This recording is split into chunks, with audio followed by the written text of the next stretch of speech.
ये अब हमारे पास क्या है कि general equation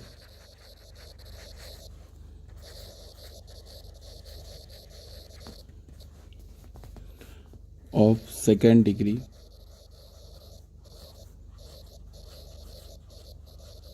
in x and y क्या होता है?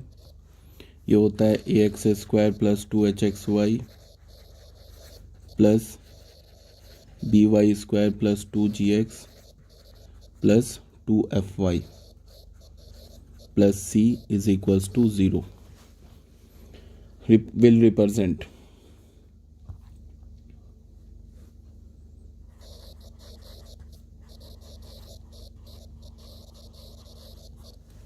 पहला क्या होगा? A pair of straight line. अच्छा, ये भी बता दूं कि पेयर ऑफ स्ट्रेट लाइन भी जो है हमारा, ये आगे बताया जाएगा आपको, ये भी हमारा एक कॉनिक है।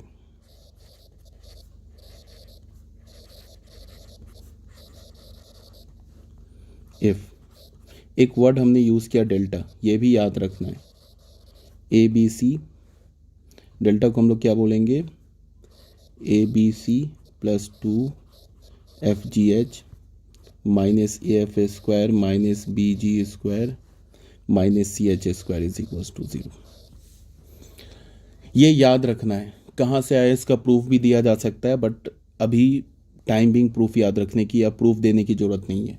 बस ये याद रखना है कि ये जो जनरल इक्वेशन है ना 2 डिग्री का स्ट्रेट लाइन का, ये पेयर ऑफ स्ट्रेट लाइन को कब रिप्रेजेंट करेगा? जब डेल्टा किसके इक्वल है? A B C plus 2FGH minus F square minus BG square minus CH square, ये 0 हो जाए तो फिर हम लोग क्या बोलेंगे कि ये जो पेयर ऑफ स्ट्रेट लाइन ये ये जो हमारा जनरल इक्वेशन है 2 डिग्री का, ये किसे रिप्रेजेंट करेगा? ये रिप्रेजेंट करेगा a pair of straight line. ठीक है। ए क्या हमारा? Coefficient of X square, B क्या हमारा? कोफिशिएंट ऑफ वाई स्क्वायर, फिर सी क्या हमारा? कांस्टेंट टर्म, एच क्या हमारा? कोफिशिएंट ऑफ एक्स वाई, मतलब ऐसे भी बोल सकते हो एच क्या हमारा? Coefficient of X Y divided by 2। तो एक्स वाई डिवाइडेड बाई 2 कर दोगे मीन्स क्या होगा? 2h डिवाइडेड बाई 2 करोगे तो हमें क्या मिल जाएगा? h मिल जाएगा। ठीक है।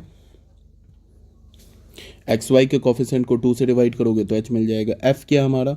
y के कोफिशिएंट को 2 से डिवाइड करोगे, y का कोफिशिएंट क्या? 2f, उसको 2 से डिवाइड करोगे तो फिर हमें क्या मिल जाएगा? f मिल जाएगा। g क्या हमारा? x के कोफिशिएंट को 2 से डिवाइड करोगे तो g मिल जाएगा। तो ये हमारा पहला कंडीशन है। सेकेंड कंडीशन में क्या है? ए सर्कल को कब रिप्रेजेंट करेगा? जब डेल्टा 0 के इक्वल नहीं हो पहला, एंड h स्क्वायर AB के इक्वल हो। ठीक है। सॉरी, ये तो मैंने पैराबोला का लिख दिया।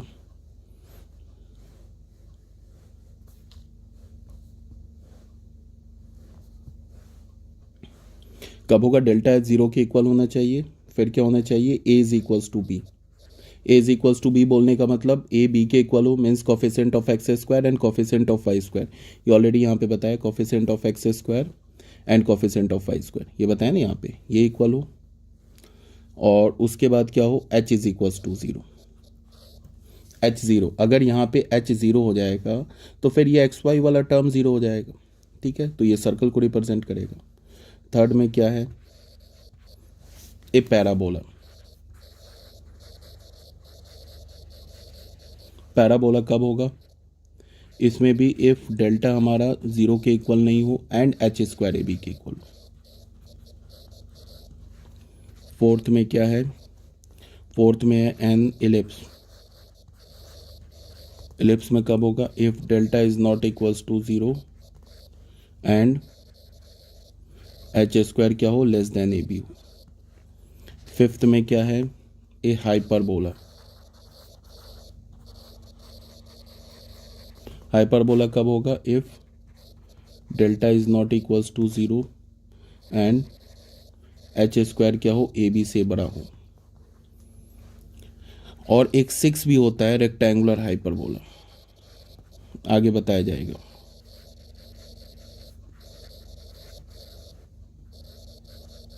रेक्टेंगुलर हाइपरबोला एक ही चीज है, बस थोड़ा सा डिफरेंस है। कब होगा? इफ डेल्टा 0 के इक्वल नहीं हो H square greater than A B हो, ये हाइपरबोला वाला कंडीशन, और एक एक्स्ट्रा कंडीशन आ जाएगा and A plus B is equals to 0। ये याद रखना है। अभी तक जो बताया इसमें जो भी था ये टर्म्स थे और टर्म्स पे कंडीशन थे। ये सब फोकस किसे बोलते हैं, डायरेक्ट्रिक्स किसे बोलते हैं, सेंट्रिसिटी, एक्सिस, वर्टेक्स, सेंटर क्या होता है, लेटस रेक्टम क्या होता है, फिर ये सब याद रखना है तुम्हें। ठीक है, ये काम आएगा किस में, ये काम आएगा तुम्हें जेई मेंस में। अभी तक जो भी मैं पढ़ा रहा हूँ ना ये बोर्ड में नहीं पढ़ा रहा हूँ, बोर्ड में ये नहीं आएगा।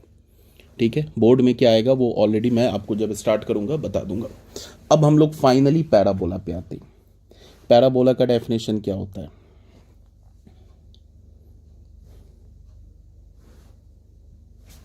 इसको हम पैराबोला को ऐसे डिफाइन करेंगे, ए parabola is the locus of a point which moves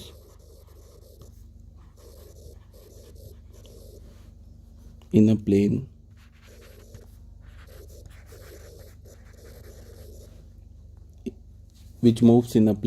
such that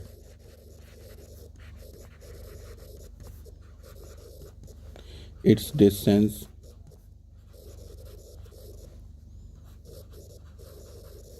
from a fixed point in the plane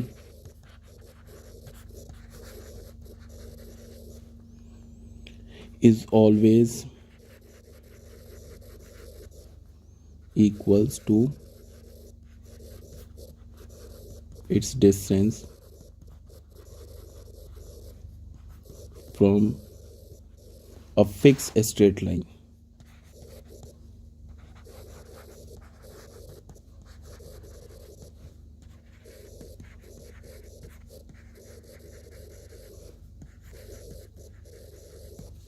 कहने का क्या मतलब है? सबसे पहले बताओ पैराबोला पे कंडीशन क्या है। पहला पैराबोला पे यहाँ पे कंडीशन देखो, ये जो कंडीशन है ना पैराबोला का, ये जो कंडीशन है पैराबोला का, delta not equals to 0 and H square is equals to A B, ये किस कब के लिए कंडीशन है? जब ये जो जनरल इक्वेशन दिख रहा है ना 2 डिग्री का, इसके लिए कंडीशन है। ये जनरल इक्वेशन पैराबोला को कब रिप्रेजेंट करेगा? ये जनरल इक्वेशन जो है पैराबोला को कब रिप्रेजेंट करेगा? जब डेल्टा क्या हमने A B C 2FGH minus F A square minus B G square minus C H square ये 0 के इक्वल नहीं हो और फिर एच स्क्वायर ए बी के इक्वल हो। कब?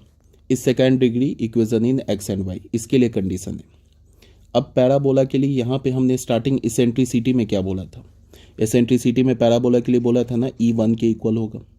अब अगर रेशियो 1 के इक्वल होगा तो तुम यहाँ पे देखो कोनिक का जनरल इक्वेशन क्या था? ये था ना, ये तो जनरल कोनिक का इक्वेशन था, P S upon P M क्या होना चाहिए?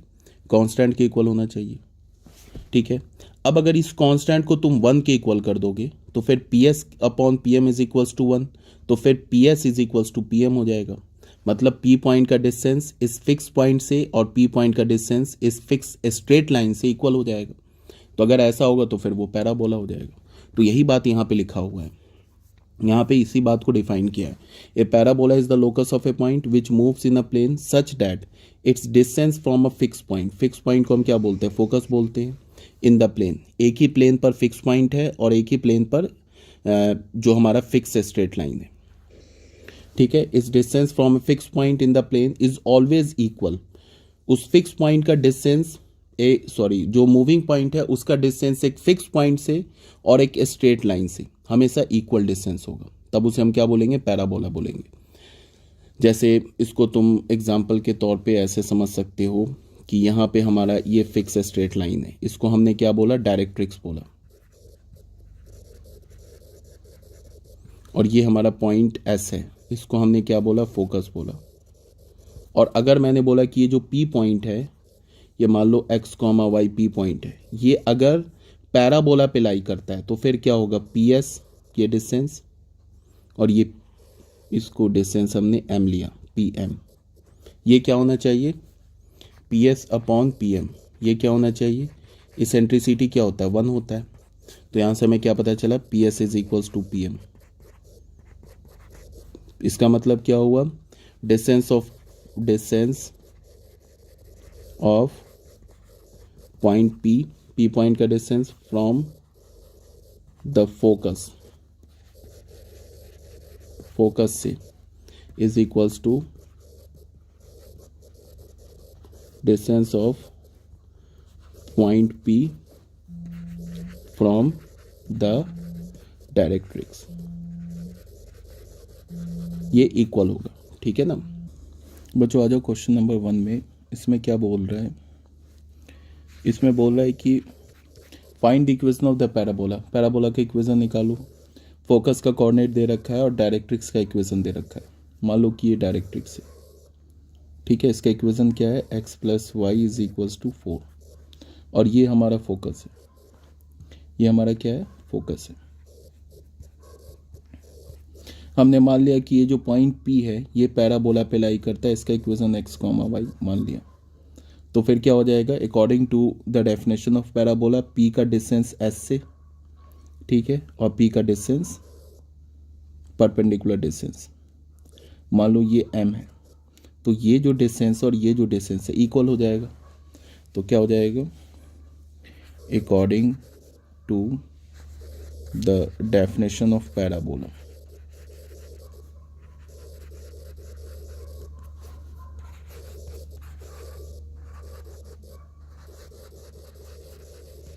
क्या हो जाएगा बताओ, P S is equals to P M. तो यहाँ से हमें क्या मिल गया, P S square is equals to P M square. P S square का मतलब क्या होगा, एक्स माइनस ऑफ -3 का होल स्क्वायर प्लस वाई -2 का होल स्क्वायर, और पी एम का मतलब कि पी पॉइंट का डिस्टेंस इस लाइन से, वो क्या हो जाएगा, वो हो जाएगा मॉड ऑफ क्या होगा, x plus Y -4 upon √1 square plus 1 square. ये तो पी एम मिला, इसका स्क्वायर कर देंगे। ठीक है, ये इक्वेशन आ गया पैराबोला का, x plus 3 whole square plus Y -2 whole square is equals to क्या होगा, ये x प्लस वाई -4 का होल स्क्वायर अपॉन √2 का स्क्वायर क्या होगा, 2। ये 2 इधर मल्टीप्लाई हो जाएगा, तो क्या हो जाएगा, x स्क्वायर तो 2x स्क्वायर, फिर क्या होगा 6x तो प्लस 12x प्लस 9 तो 18, फिर क्या होगा y स्क्वायर तो 2y स्क्वायर, क्या होगा -4y तो -8y प्लस 4 तो प्लस 4 इंटू 2 8। ये a plus B plus C का होल स्क्वायर लगा लो, a square B square C square. उसके बाद क्या होगा, प्लस 2ab तो प्लस 2, a का काम x कर रहा है, b का काम y कर रहा है, प्लस 2bc तो b का काम y कर रहा है, c का काम -4 प्लस 2ca -4 इंटू x। तो यहाँ से क्या हो गया, 2x स्क्वायर प्लस यहाँ से ये 2y स्क्वायर प्लस 12x, यहाँ से 12x -8y, 18 प्लस 8 क्या हो जाएगा 26। ये क्या हो जाएगा, x square plus Y square plus ये क्या हो जाएगा 2xy, और यहाँ से 2xy हो गया, यहाँ से क्या हो जाएगा -8y, ये क्या हो जाएगा -8x प्लस 16। ये बाकी जो राइट हैंड साइड वाले टर्म्स है उसको लेफ्ट हैंड साइड में ले आओ, तो x square plus Y square, ठीक है। ये 12x है, इधर से आ जाएगा तो 8x मिलके क्या हो जाएगा 20x। ये 8y है, 8y कैंसिल हो जाएगा, ठीक है। और उसके बाद क्या है, यहाँ से ये आ जाएगा -2xy plus 26 -16 is equals to 0। Final equation क्या मिल गया, एक्स स्क्वायर माइनस या plus Y square -2xy plus 20x plus 10 is equals to 0। ये पैराबोला का इक्वेशन मिल गया। अगर तुम इसको कंपेयर करना चाहते हो ना जनरल इक्वेशन से, तो जनरल इक्वेशन क्या होता है, ax square by square plus 2hxy plus 2gx plus 2fy plus C is equals to 0। तो पैराबोला के लिए क्या बताया था, डेल्टा 0 के इक्वल नहीं होना चाहिए एंड एच स्क्वायर किसके इक्वल होना चाहिए, ए बी के इक्वल होना चाहिए। एच क्या होता है, कोफिशिएंट ऑफ एच क्या हमारा, coefficient of X Y divided by 2। A क्या हमारा, कोफिशिएंट ऑफ एक्स स्क्वायर, और बी क्या हमारा, कोफिशिएंट ऑफ वाई स्क्वायर। और डेल्टा क्या है, A B C plus 2fgh minus A F square minus B G square minus C H square. तो सबसे पहले डेल्टा लिखते हैं, कैलकुलेट ए। तो ए का काम यहाँ पे क्या कर रहा है, ए का काम चलो यहाँ पे मैं लिख देता हूँ, ए का काम कर रहा है 1, बी का भी काम कर रहा है 1। एक्स वाई का कोफिशिएंट क्या है, एच का काम क्या करेगा, एक्स वाई का कोफिशिएंट का हाफ ले लो, एक्स वाई का कोफिशिएंट क्या -2, इसका हाफ ले लो तो क्या हो गया ये -1, ठीक है। उसके बाद क्या है, जी क्या होता है, बस हो गया इसी से, अच्छा यहाँ में जी चाहिए, जी क्या होता है, एक्स के कोफिशिएंट का हाफ, तो यहाँ पे एक्स का कोफिशिएंट क्या है 20, तो उसका हाफ क्या हो जाएगा 10। एफ क्या होता है, वाई के कोफिशिएंट का हाफ, तो वाई तो है ही नहीं, तो वाई का कोफिशिएंट हम 0 बोल सकते हैं, तो 0 का हाफ क्या हो जाएगा 0 हो जाएगा। सी क्या हमारा, सी कांस्टेंट टर्म होता है तो वो 10 के इक्वल है। अब पहले ए बी सी, तो ए का काम करेगा 1, बी का काम क्या कर रहा है 1, और सी का काम कर रहा है 10, तो ए बी सी लिख दिया प्लस 2f, एफ क्या हमारा 0, तो 2 इंटू 0, जी क्या हमारा, जी 10 है, इंटू एच क्या हमारा -1 है, एनीवे तो 0 होगा, minus A F square, F क्या हमारा 0 स्क्वायर, ए का भी वैल्यू डाल दो, ए का वैल्यू 1 है ना, यहाँ से ए का वैल्यू 1 है, तो ए 1 और एफ क्या हमारा 0 स्क्वायर, माइनस बी, बी क्या हमारा 1 और जी क्या हमारा, जी हमारा 10, तो बी जी स्क्वायर तो 10 स्क्वायर, माइनस सी, सी क्या हमारा 10, एच क्या हमारा -1, तो माइनस एच -1 स्क्वायर। तो ये देख लो, ये तो हो गया 10, ये तो हो गया हमारा 0, ये भी हो गया हमारा 0, ये 10 हो गया, ये माइनस क्या हो गया 100, और ये तो -1 तो 1 हो गया, -10 कैंसिल हो गया, तो क्या हो गया -100 which is not equals to 0। तो ये वाला कंडीशन तो सेटिस्फाई हो गया। अब एच स्क्वायर ए बी के इक्वल होना चाहिए। एच स्क्वायर क्या हमारा, एच तो -1 है ना, यहाँ से देख लो -1 है, तो -1 का स्क्वायर कर दिया, ठीक है। और ए क्या हमारा 1 है और बी क्या हमारा 1 है, तो ये हो गया ए बी, तो हो गया -1 का स्क्वायर 1 इंटू 1 के इक्वल, तो H square is equals to A B हो गया। तो कंडीशन को सेटिस्फाई कर गया, ठीक है।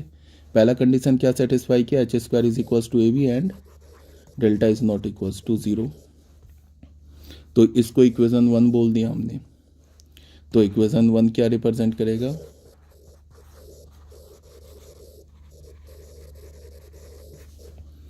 The equation of parabola, parabola के इक्वेशन को रिप्रेजेंट करेगा। ये आ गई होगी बात समझ में क्या बोला जा रहा है। यहाँ तक जेई मेंस जेई एडवांस का मतलब कि ये जो पोर्शन है ये बोर्ड का पोर्शन नहीं है। अब इसके बाद जो हम लोग नेक्स्ट वीडियो करेंगे वो बोर्ड का पोर्शन होगा, बोर्ड में उसी से क्वेश्चन आएगा, equation of the parabola in its standard form, उसको हम लोग करेंगे नेक्स्ट वीडियो में।